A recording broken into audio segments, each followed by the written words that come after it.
if there's one thing I believe, is that I believe the children are our future. I mean, it's clear because they're going to get older and we're going to die. So I thought I'd make this video real quick to just tell you how big of a mistake it is to build a PC. So where do I even start? Mistake number one. It's got a lot of trash. What is all this? Look at this. Boxes and papers and stuff everywhere. Look at this. What are we doing? What are we doing? Mistake number two.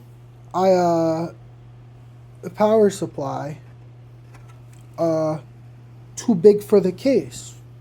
Now, I didn't know this, but I used PC Part Picker and I looked at the compatibility on stuff, and it said it should all be fine. So what gives?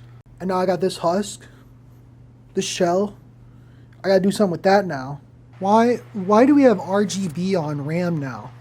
Because let me tell you, it was the RAM that took forever for the PC to even turn on.